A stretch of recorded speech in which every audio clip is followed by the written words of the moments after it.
There are two gifts that God has given to man alone and to no other mortal creature. These two gifts are mind and speech. And the gifts of mind and speech are essential and identical with immortality.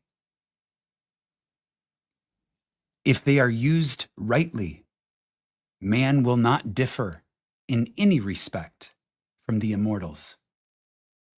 And when he quits the body, these two will be his guides, and they will lead him into the troop of the gods and to the souls that have attained to bliss.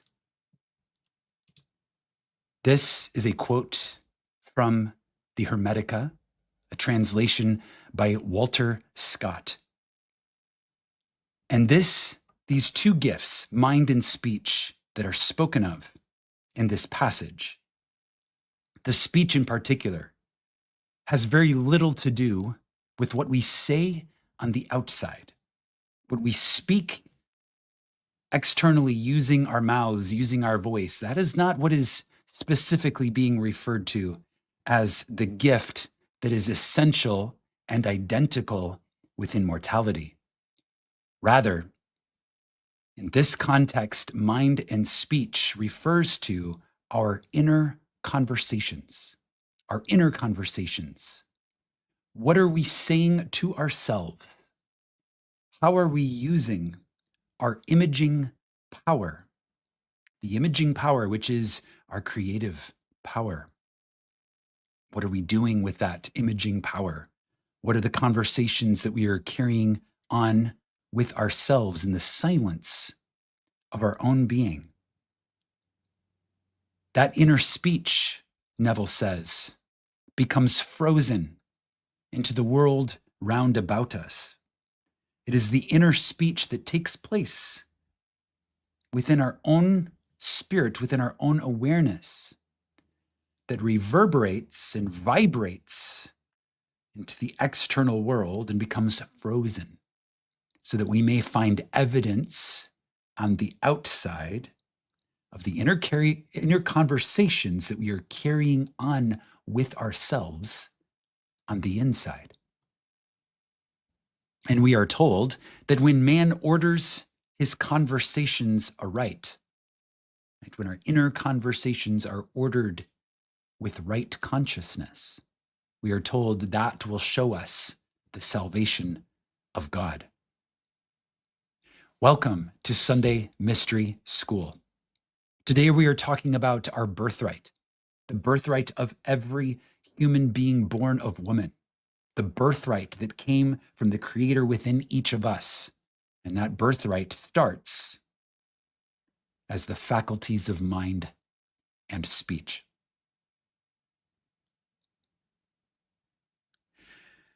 I remember growing up and in my spiritual journey, reaching a level of maturity where I began to realize exactly how powerful my own creative power is, my own ability to create.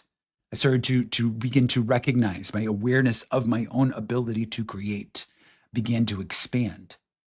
And I remember very specifically at one point, I asked the question, where is my inheritance? Where is my inheritance?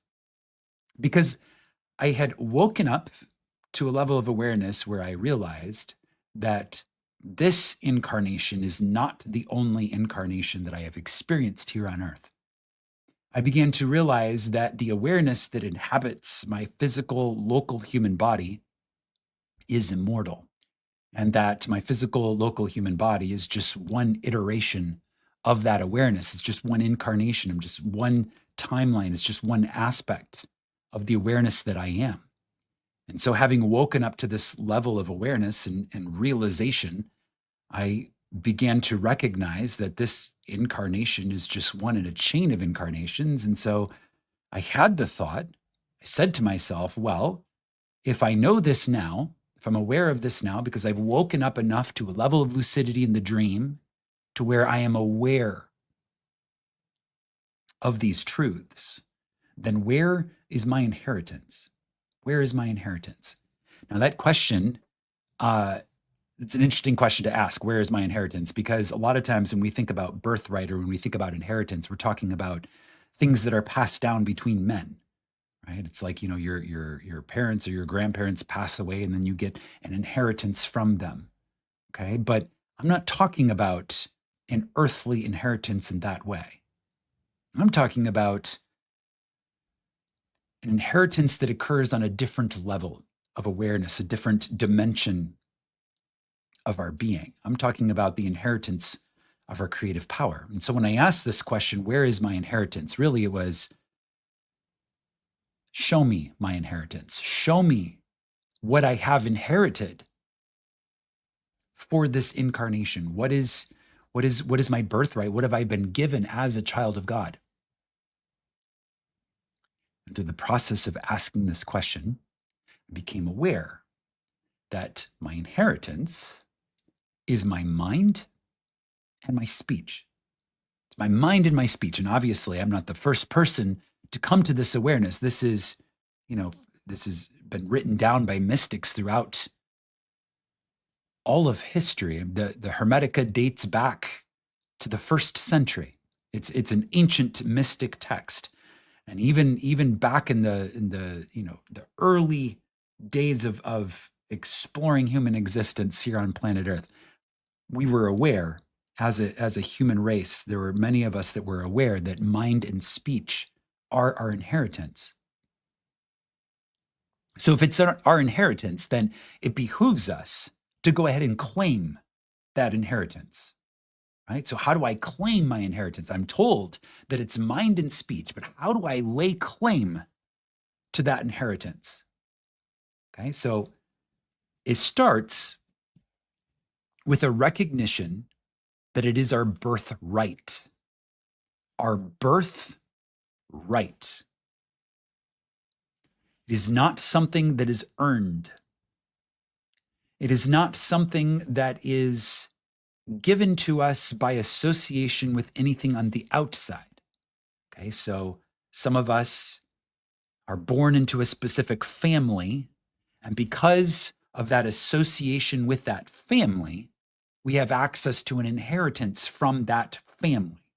Okay, and I'm talking about in the 3D, in our human story, in our humanness. Okay, but that's not what this birthright is about. This birthright comes with the very fact that we are born out of woman. This is the very fact that we find ourselves having a human experience, regardless of who the family was or who the woman was that we were born out of.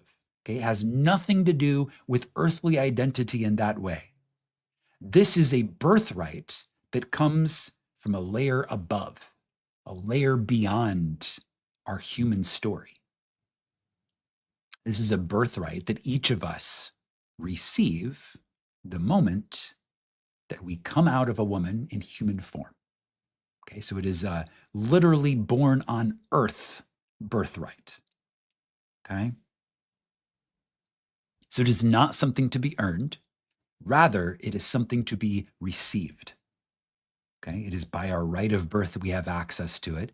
It is a gift, not given to us by another, given to us by ourselves, by our true essence, by our true inner nature, by our true power, by our true wisdom, right? Because it is that true power, that true wisdom, that true essence that is having this experience. And so it is a gift we have given to ourselves.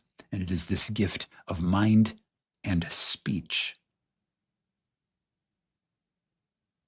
So as a birthright, it is up to us to claim. Okay?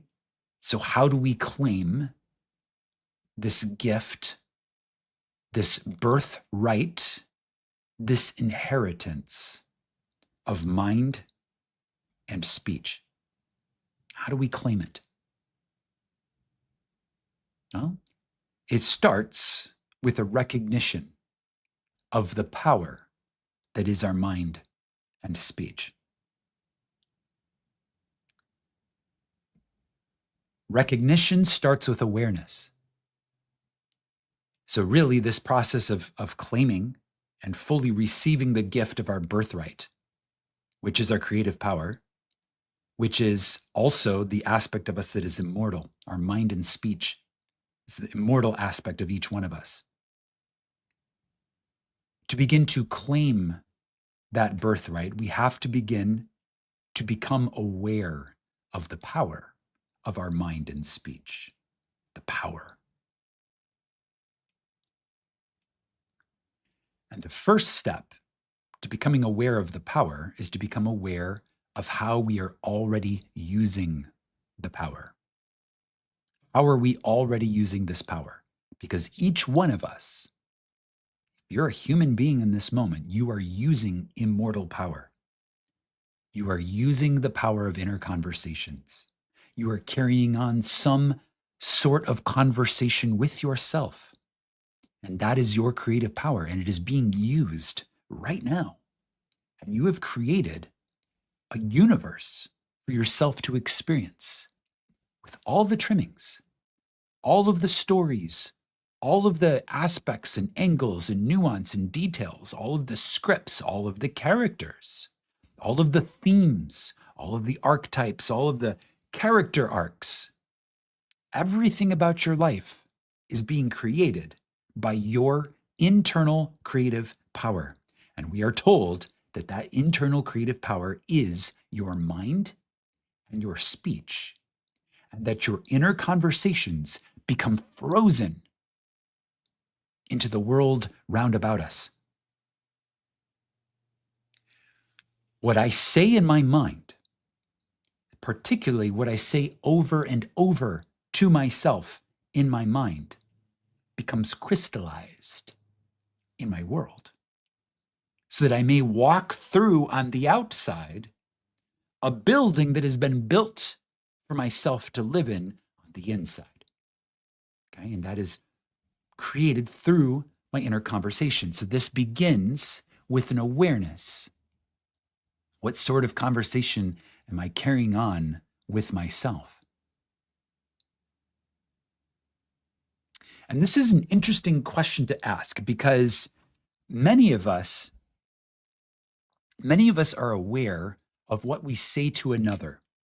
And one of the mechanisms for becoming aware of what we say to another using our voice to another is that we get some sort of reaction from that other, right? So if we say something that is careless and someone else is there to hear what we're saying, and then they're able to reflect that energy back to us, that's a very quick mechanism of mirror, right? Very quick and fast mirror. Oh, maybe that was a careless word. Maybe I should not have said that in that way. Okay, but at least we get the awareness, because that mirror is casting back to us a reflection. We're able to catch it in that moment and say, oh, I said that. I probably could have said that differently, or said that more wisely or more tactfully. But when it's an inner conversation and there is no external witness, then who are we speaking to? When it's an inner conversation, we have no external witness, who are we speaking to? When you have a thought about something, when you're thinking about something, when you're talking to yourself in your mind about something, who are you speaking to? So these ancient mystics, the texts such as the Hermetica or the biblical scriptures, they tell you that that inner conversation that you are having inside the silence of your own heart is with God. You are speaking with God. You are speaking with the creative power of the universe when you are carrying on conversations on the inside. It is an ongoing dialogue that you are having with your own creative power, which is God. The divine in each one of us is that silence. And we're speaking into the silence. And the silence and the darkness knows what we are saying. The ancient scriptures say only God truly knows the heart, right? Men, we see each other on the outside, right? Human beings, we see each other, the way we're dressed or how we speak or how we act or kind of our general vibe, okay? But God, that silence within each of us, sees the heart. Okay, so in the silence and the darkness knew what was planted.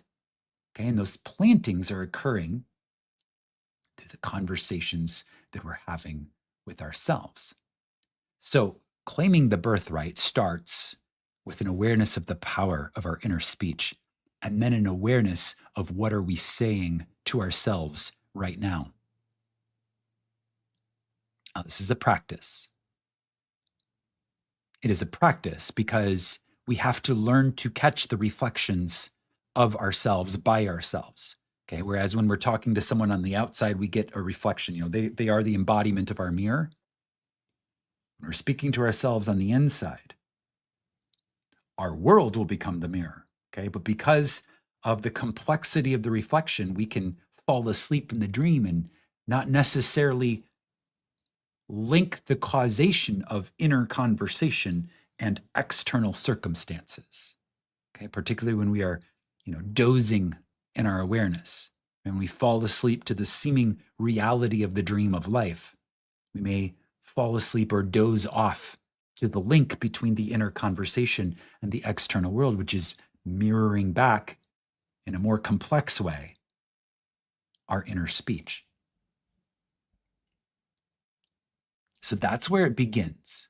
It begins with a recognition of the power and a recognition, what am I saying to myself right now? And then we have this invitation to become aware, to choose to see how our conversations, particularly the repetitive conversations that we've been carrying on with ourselves recently, have already crystallized into the world around us.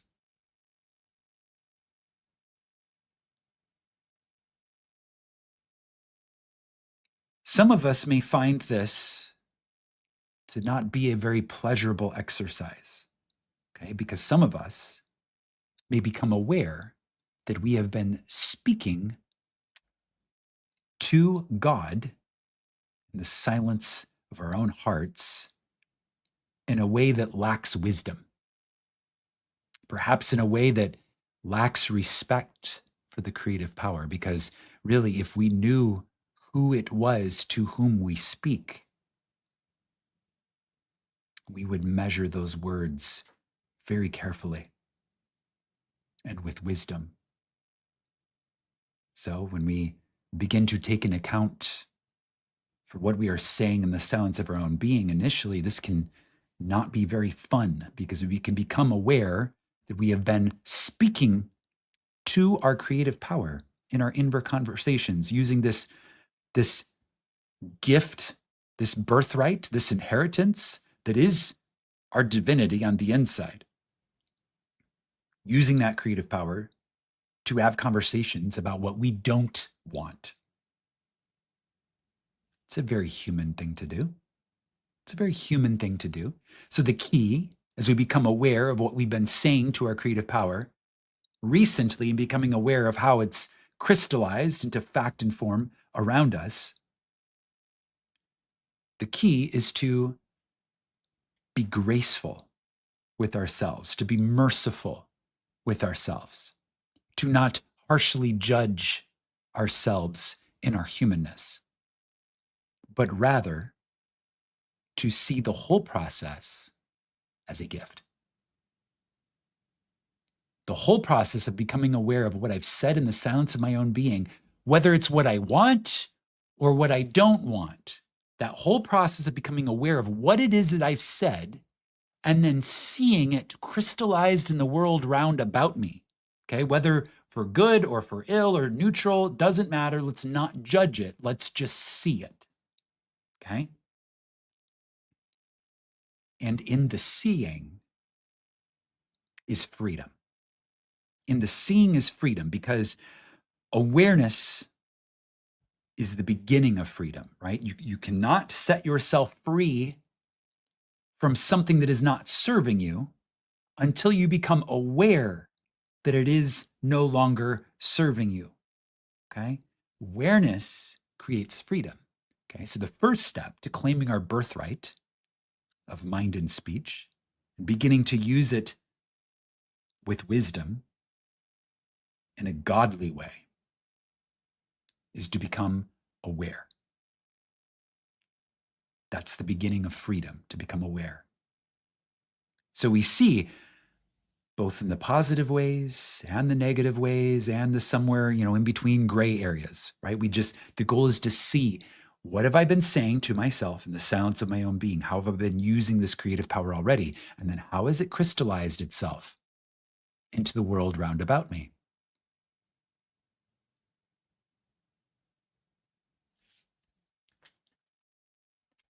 Neville says, this whole vast world is but frozen inner speech. This whole vast world is frozen inner speech.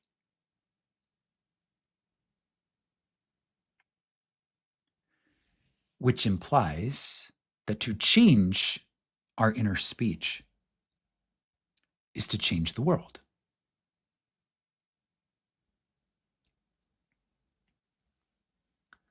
Okay, so we understand a little bit about what this birthright is, this idea of mind and speech. We understand that the mouth of God is the mind of man. Okay, so it's a conversation we are having with ourselves, and our true identity is God.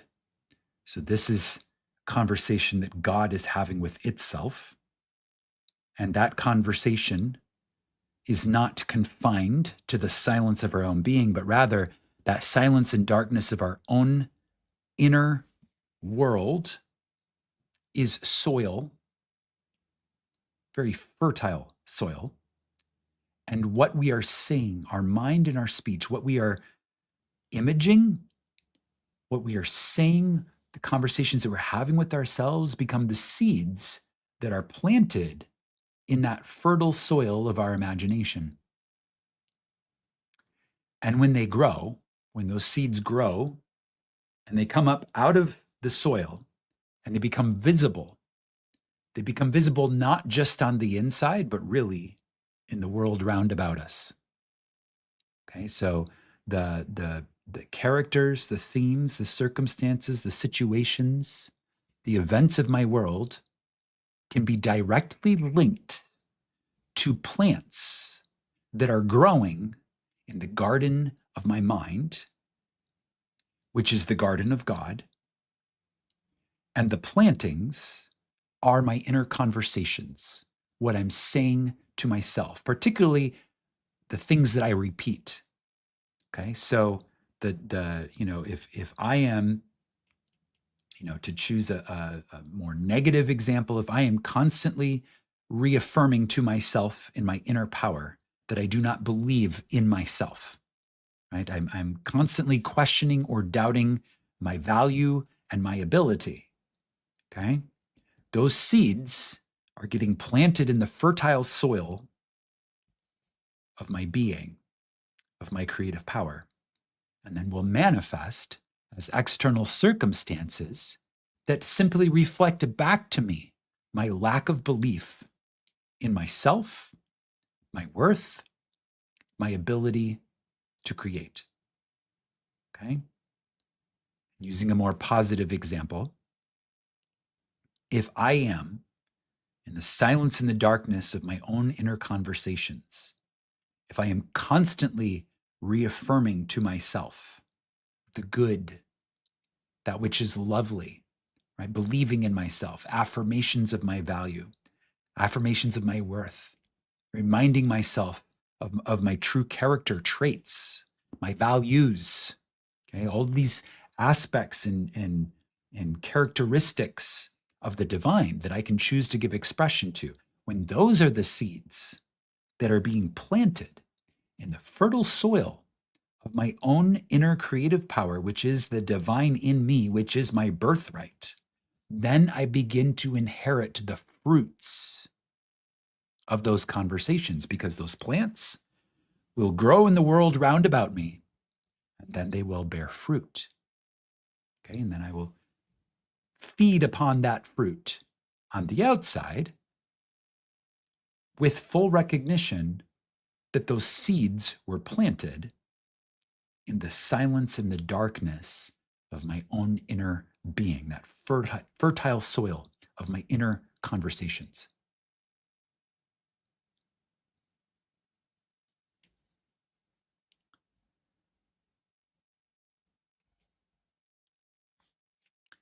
Going back to this passage from the Hermetica, it says, these gifts of mind and speech are essential and identical with immortality. If they are used rightly, man will not differ in any respect from the immortals. And when he quits the body, these two, mind and speech, will be his guides and will lead him into the troop of the gods, into the souls that have attained to bliss. Okay, so we are told here in the Hermetica that these two gifts, mind and speech, are immortal. They are part of the immortal aspect of each one of us. Essential and identical with immortality. Okay, so essential meaning that they are a key foundational part of the human experience, having these two gifts, mind and speech. And identical with immortality also means that it is the part of each one of us that is immortal. Okay, so when you consider that your inner conversations are not confined to a local human identity or a local human experience or even a single incarnation, but rather that the conversations that you are having on the inside are immortal and reverberate outside of time for eternity. Really hits different, doesn't it? That concept really makes this idea of mind and speech hit different, because now we have become aware of a distinctiveness between the body that we're living in that is acting out the mind and speech, and the mind and speech itself, which is part of our immortal awareness that is temporarily experiencing this human incarnation. So, what I'm saying in the darkness and silence of my own being, my inner conversations that I'm having on the inside, are not limited. They do not live within local time and space. They are immortal conversations, right? They are in eternity. Okay, so the whole idea here is to reframe the context and to begin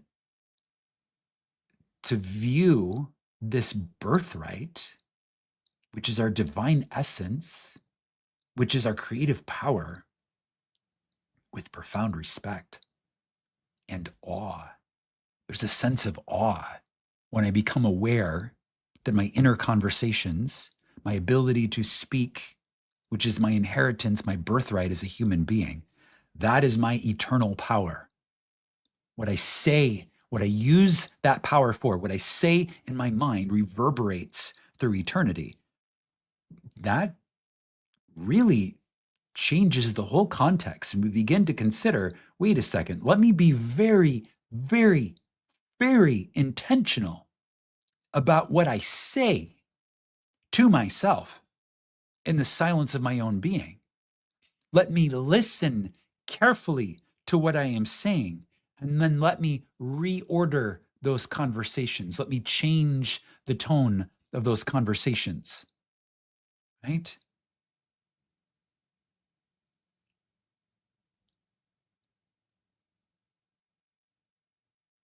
This is one of those things that is very easy to say. Okay, it's very easy for me to sit here and tell you and speak about the creative power of mind and speech.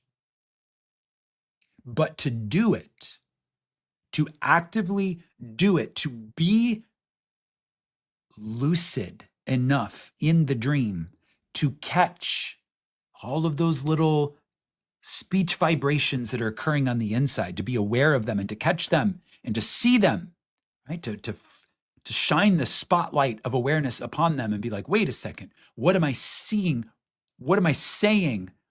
Who am I being in the silence of my creative power? What is happening here? Let me shine the searchlight, the spotlight. That is much harder to do than to sit and talk about it. Okay, this is, you can become aware of it through conversation, but really the practice of it, right? The practice of it is the whole point. And really that is the right word for it. It is a practice. Okay, it is a practice. But I deeply feel that the practice of becoming aware of inner conversations starts with an awareness of the power and the importance of it. Okay, so when we reframe it in the way that we just did, and we say, look, this is our immortal power, okay, the power that transcends death, okay, the power that lives on after we quit the body. That's the power that I'm using when I speak to myself in my inner conversations. When we reframe it in that way, it sets the tone a little bit differently, and it starts to put the power of this faculty in its proper place.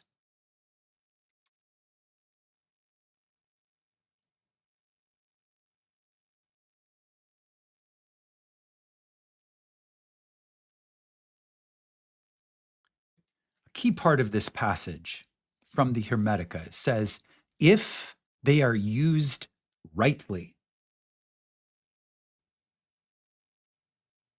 if they are used rightly, if these two gifts, mind and speech, if they are used rightly, man will not differ from the immortals. Actually, the exact quote is, man will not differ in any respect from the immortals. Isn't that what we're talking about here? Respect? Respect for the creative power?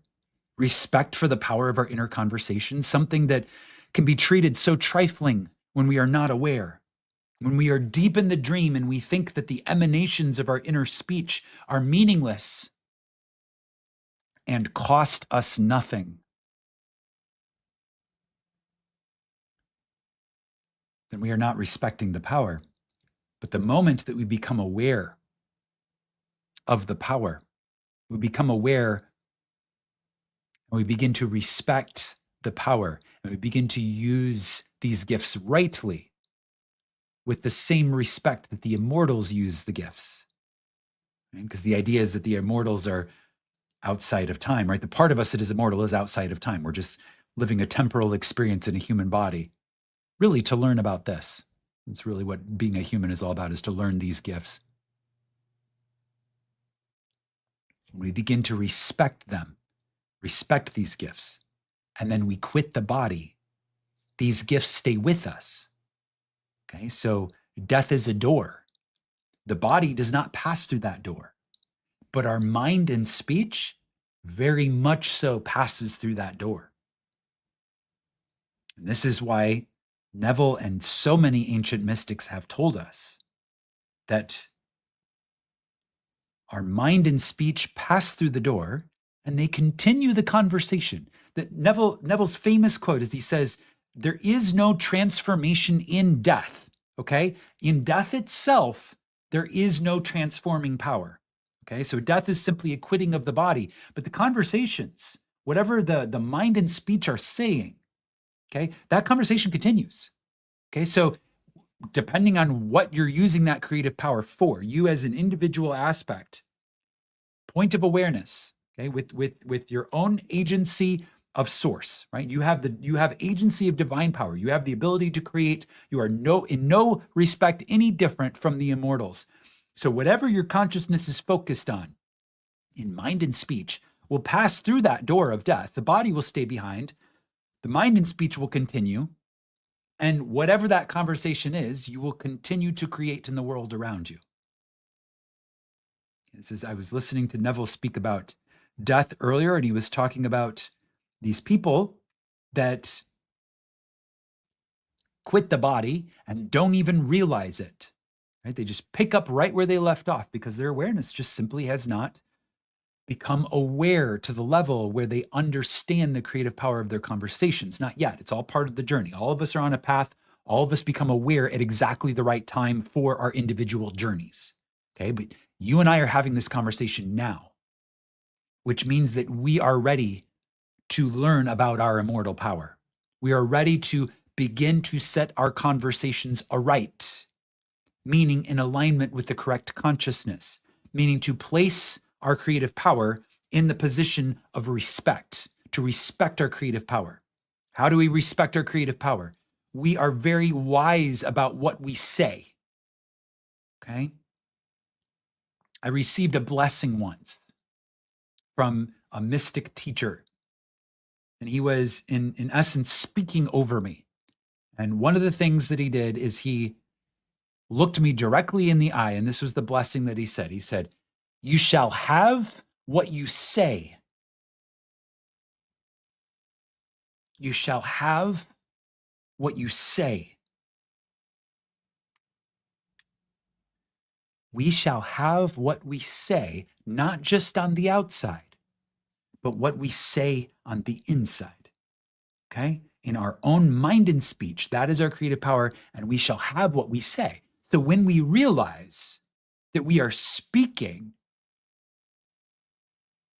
to infinite power, and when we realize and recognize that whatever we say to this infinite power will reverberate through eternity and will become crystallized as frozen speech around us for us to experience on the outside, when we know that this is the power, we will choose very wisely with intention what we will say, because we know that we will have what we say.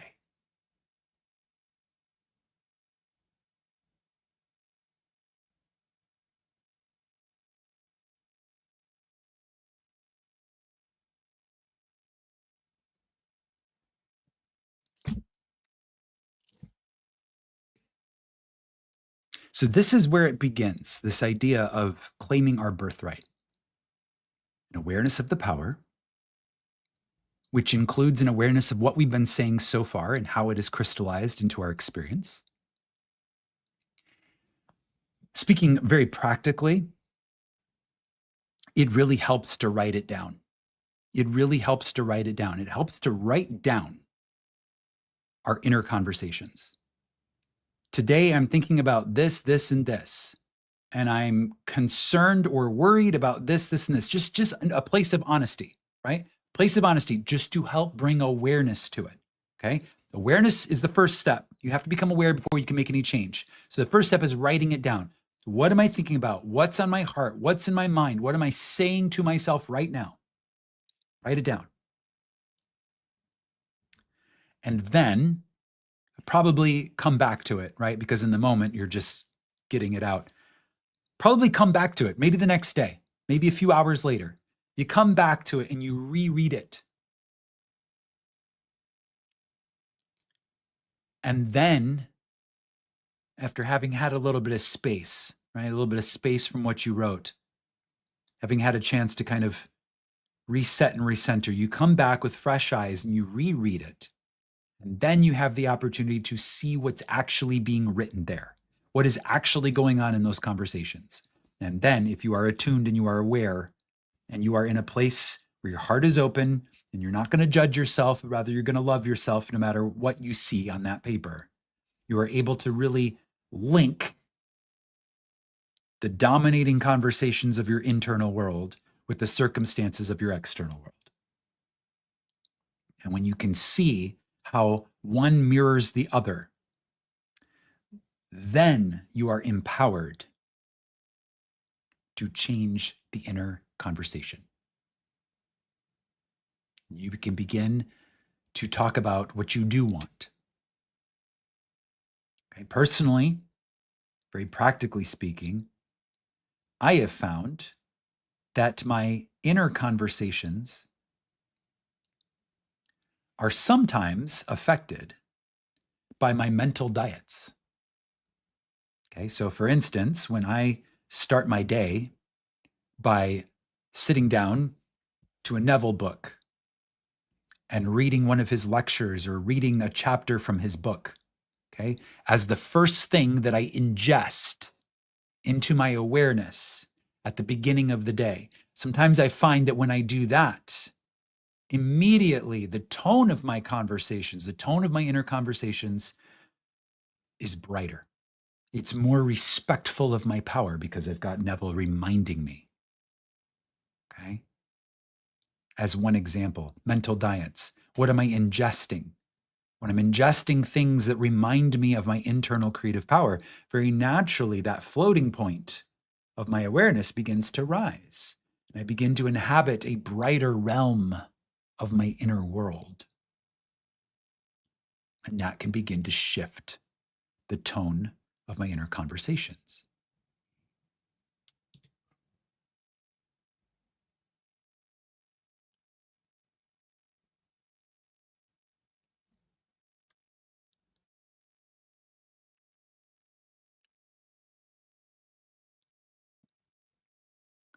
I remember Neville talking about how so many of us, I think this is just a human thing, so many of us get some sort of pleasure from speaking darkly to ourselves.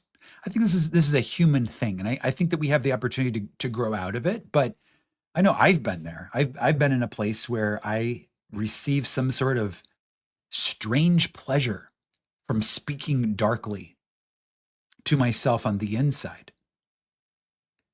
And I don't really know how to explain where that pleasure comes from. I think it's just, maybe some aspect of being human that we like to use our power for all kinds of things.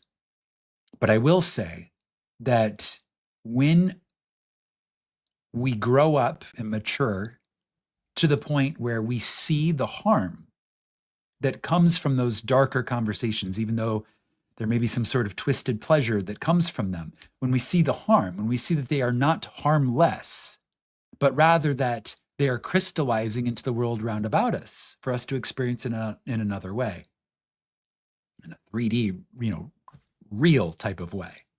When we see that, then we can mature to the level where we can choose to find pleasure in brighter things, more of what we do want. Right. So one of the ways that I conceptualize this is I think about energy in a system, right? So in this case, me, my energy, my presence, my soul, my human energy template, meaning my mind, body, soul complex. Okay, I'm an energetic system. Okay, and so when I, am thinking and speaking to my own inner creative power 80% of the time, beautiful things, and 20% of the time, unlovely things. Okay, 20% of my energy is leaking. Okay, it's leaking. I'm leaking it out to things that I don't want. And even though 80% of my energy is focused on what I do want, I'm still have energy leaks. Okay, so one of the ways that I've conceptualized this is to begin to seal those energy leaks and say, no, actually, I value my energy supremely. Okay, and I'm not going to allow it to leak. Okay, I'm not going to allow my energy to leak. I'm not just going to give it away, mindlessly as though it were valueless. Rather, I'm going to place it in its proper seat of importance, and I'm going to honor it for the power that it truly is. I'm going to honor it as supremely valuable. I'm going to seal those leaks.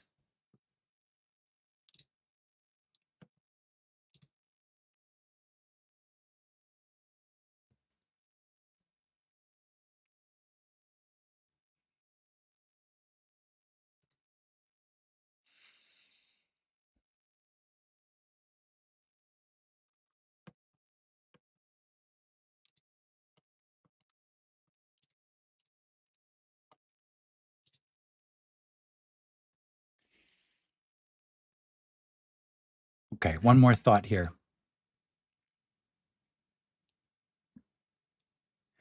If a man orders his conversations aright, I will show him the salvation of God. This is not someone on the outside speaking to you. This is the truth of you speaking to yourself. You are telling yourself, if I order my conversations aright, I will show myself the salvation of God. Okay, so remember that Neville presents this idea of salvation as being desire and fulfillment. Okay, so the classic example that Neville gives is if I'm thirsty and I desperately need something to drink, then water would be my savior. Okay, so if I, making that analogy apply very directly to this idea of ordering our conversations aright, if I have a desire for something, okay, and I move myself out of a place of lack into a place of acceptance, and I start speaking to myself from the place of already being the person that I desire to be, I will show myself the salvation of God, meaning that I will inherit through the right use of my mind and speech the fulfillment of my desire, meaning that I will find evidence in my senses, in the circumstances of my external world, of the seeds that I have wisely planted in the silence and the darkness of my internal world.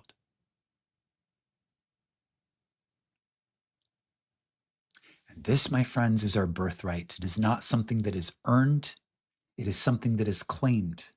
And it is claimed by becoming aware. Becoming aware. How have I been using my birthright so far? Right? Have I squandered my inheritance, or am I ready to treat it with its proper level of respect? That's where it begins. And then to begin to order our conversations aright, becoming aware of what we're saying to ourselves in the silence of our own being. Am I speaking to myself as though I am the person that I desire to be? Or am I speaking to myself in a way that diminishes my potential?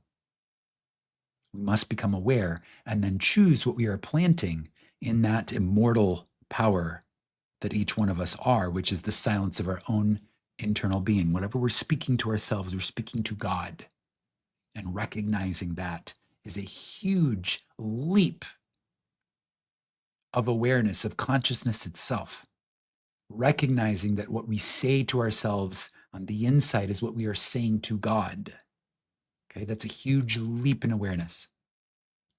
And then choosing to use this imaging, speaking power wisely. Understanding that it is an eternal, immortal power. It is the power that stays with us, even as we quit the body.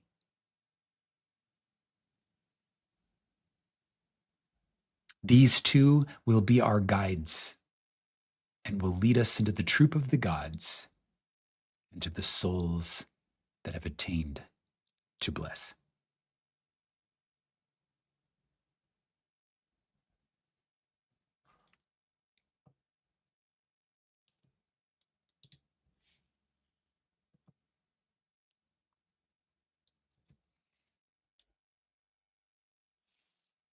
Okay. I have members of the Zoom Mastermind group. I have members of the Mastermind in the Zoom room right now, and I'm going to invite them to share any contributions to the conversation. Give me a second to set that up, please.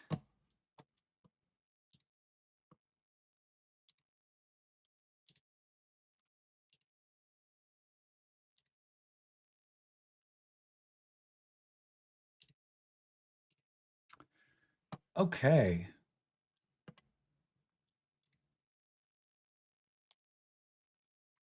In the Zoom room. Go ahead, or Lena. Yeah. Hi. Amazing, amazing. So I have a question. Yes. So when we leave the body, right? You said that our thoughts go with us till eternity. Is there any way that like ourselves like can control the thoughts afterwards, like after in the afterlife? You know Yes. what I mean? Yes. Like can we, because it like if it was negative, right? Can we control it after, you know, when we passed away? Mhm. Yes. So my understanding from both what I've seen in the silence of my own being and also what I've learned from mystic teachers is that our creative abilities of mind and speech guide us both while we are in a body and when we quit the body and move on into the afterlife, meaning that what we experience in the afterlife, we will still have a sense of identity. We'll still have a sense of being an individualized aspect of that one source, even if we're not currently wearing a physical body, and even if we don't currently call ourselves by a human name, we will still have this concept of ourselves as being an individuated aspect of the one. And that individuation also has mind and speech. So the God within, like, literally gives us a chance to fix ourselves in the afterlife. Yes, of Like, how course. amazing is that? Like, oh my goodness, chances to like do something different. That's Yes. so amazing. Yes, it really is. Okay, yeah, I'm excited. Oh, awesome. Thank you, Arlena. I see we have Shelly as well. Hi, Shelly. You are muted, Shelly. Can we unmute you? There we go. Can you hear me better? Yes, much better. Okay. Okay, because I put earbuds in. I didn't use the speaker, so oh good. I'm glad it works. That was an amazing. I'm still digesting it. I'll probably take all day to do that. But the inner voice is exactly why I wanted. I was appreciating the focus and intentions because I'm trying to wrangle that voice that's literally screaming. I had attained a new job, and it was on the computer, and it was just this voice was over like intruding, and I don't know what it had to do with my focus on the computer. I'm used to working one-on-one with people. Maybe I was distracted, but it's literally haunting me. So I have to get a hold of it and focus, get right. Like everything you were saying is just yeah, it's good to know. It's good to know that I can, put myself on the right path with that because it's not a very good boy. It's a bad boy, Yes. I almost feel like I'm fighting with it, So in essence, I'm fighting with myself, right? I mean, what is that? Yeah. So, yeah, that's where I'm at with it. But that's just gold. Everything you said was just pure gold. I can relate to that, Shelley. So here's what I would suggest. So when I become aware that my conversations that are happening on the inside are less than ideal, okay, whatever form that takes, so they're like, okay, what's going on here? I practice coming back into the heart. Okay, so coming back into the heart. So like literally just stepping away from whatever's going on, taking a moment to recenter myself and come back into the heart, and using the same process that we talk about in the mastermind and the meditations of heart coherence, which is basically focusing my attention upon the heart and then coming back to gratitude and appreciation. Gratitude and appreciation are very high frequency states of awareness.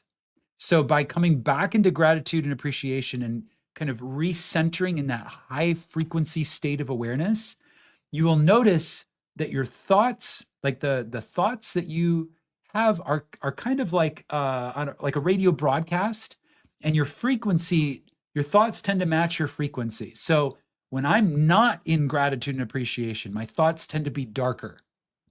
When I reconnect to gratitude and appreciation, I really find that deeply inside of myself. It's like tuning that radio dial and tuning into a higher frequency of thoughts.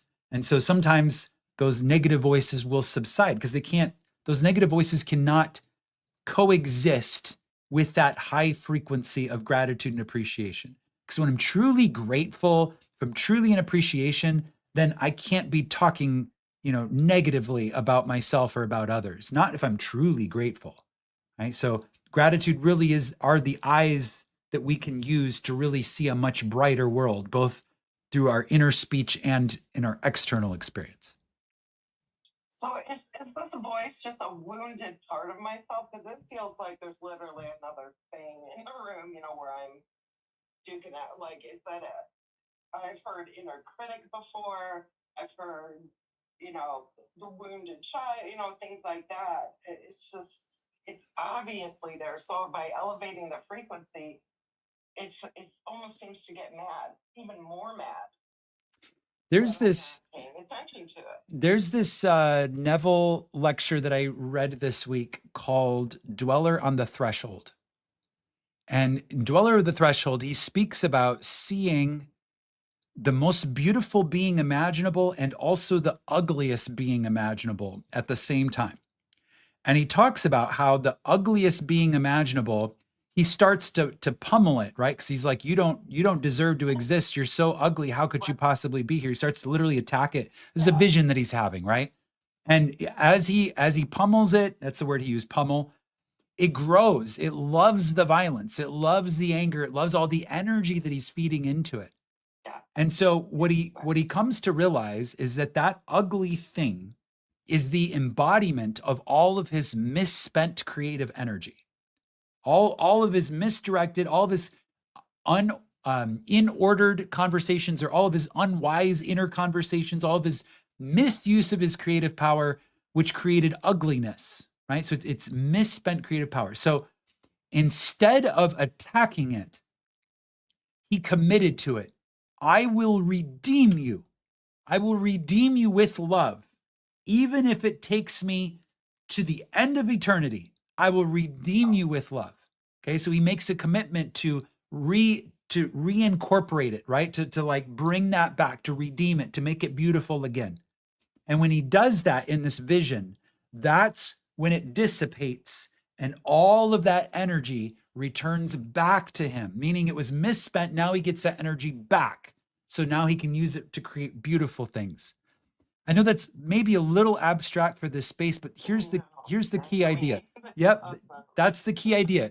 Pledge in the heart from a place of love and recognition of who you truly are. Pledge to redeem that part of yourself. I will love you until you are lifted to the level of love, right? Pledge to do that. And then nothing can withstand the penetrating light of love in that way. So it has to release. Oh, that's great. Oh my God, I'm crying. Thank you. Wow. Of course. To go on to what Shelley was saying. Yes. Isn't all that like coming up and the critic and all that? It's because you need to confront it. It's like pushing you to love yourself. Yes. Essentially. Yes. Okay. That's the core idea. Yeah, absolutely. Right. Yes. And so that's the reason why it's coming up, so you can confront it. It's like, how easy is it to love the most beautiful part of ourselves? Pretty easy, right? Yeah. Yeah. But true love loves both the light and the dark. It's neutral. Mm-hmm. Okay. So it's really a test of true love. You say you love yourself, but do you really love yourself? Can you love your light and your dark? That's the test. Oh, wow. Yes. Oh, my gosh. So why do we have like the other side, though, to be neutral, essentially? Because we are all things. We have to recognize ourselves in our totality. We are all things. And then we get to make the choice. Yes. Oh, my gosh. It's quite a grand adventure. It really is. Okay. Thank you so much. Awesome. Thank you, members of the Mastermind. Those of you that are in the Mastermind and not in the Zoom room, this is your invitation to join us. Go ahead and hop in the Zoom room. We're going to be doing a Mastermind session after this call. And let me kind of come back to YouTube here. Okay. You ready for your homework assignment? right? Have to have homework. We have to make this practical. It's one thing to sit on here and hear us speak about the power of mind and speech, but we have to make this applicable, because if we are doing a spiritual practice, it better enhance our quality of life. Otherwise, there is really no utility in it. The whole purpose of spiritual practice is to enhance our quality of life. So you should not be here if you are not putting what we are talking about into practice. So that's why there is homework. The homework assignment for this week is to pay very close attention to your inner conversations, to set a clear and conscious intention. This week, I will be very aware of the conversations that are taking place on the inside, not so that I can judge them. That's not the point. Okay, it's not the point is not to judge them, but so that I can love myself by seeing what I am saying to myself and then choosing to order my conversations aright. Okay, so one of my favorite tools for this is if I'm looking at something on the inside or the outside and I find myself judging it. It's an internal conversation that I'm having with myself. And if I catch myself judging it, I will say, okay, what does God see in this situation? What does God see about what's going on here? What does God hear? You know, someone says something and I don't like hearing it. Okay, what is God hearing them say? Right? So it's this way of saying like, okay, that highest, brightest, most aligned aspect of myself, what is that perspective? Let me go ahead and find that and then lean into that. Okay, so that's the tool set for how to make this applicable. Okay, and that's all for today. Imagine wisely, my friends, and we will see you all in the next.